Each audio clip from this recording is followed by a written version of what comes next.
ప్రభు నామమునకు స్తోత్రం కలుగునుగాక. ఈ ఉదయకాలము మీకందరికీ వందనాలు తెలియచేస్తున్నాను. ఈ దినము మిమ్ములను బలపరచు దేవుని మాట. మీ దేవుడైన యెహోవా తానే మీ కొరకు యుద్ధము చేయును.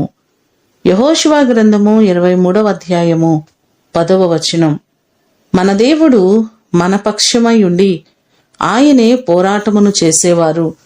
చాలాసార్లు మనము అన్యాయాలను అనుభవిస్తున్నాం. విరోధులు శత్రువులుగా మారి మనలను ఎంతో ఇబ్బందికి గురి చేస్తూ ఉంటారు.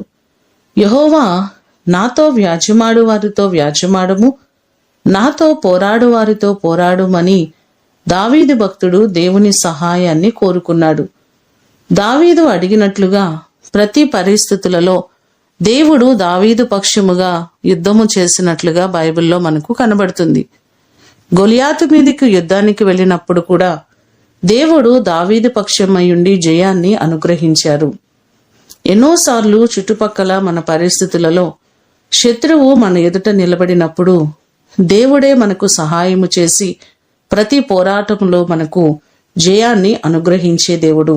ఈ మాటలు వింటున్న మీకందరికీ ప్రభువు తోడయుండి ఆయన మీ పక్షముగా నిలబడి శత్రు భయమంతటి నుంచి ఆయన విడిపించి మిమ్ములను ఆశీర్వదించునుగాక. ప్రార్థన చేసుకుందాం.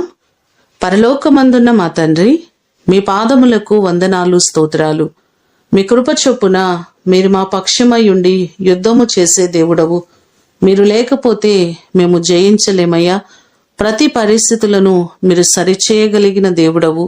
మేము పోరాడలేము, మేము జయించలేము. ఎన్నో మారులు అపవాది మా మీద పోరాడుచున్నప్పుడు ప్రతి పోరాటములో మాకు జయాన్ని కలుగు చేయండి. ఈ దినమంతా కూడా మీ సన్నిధి మాకు తోడుగా ఉంచండి.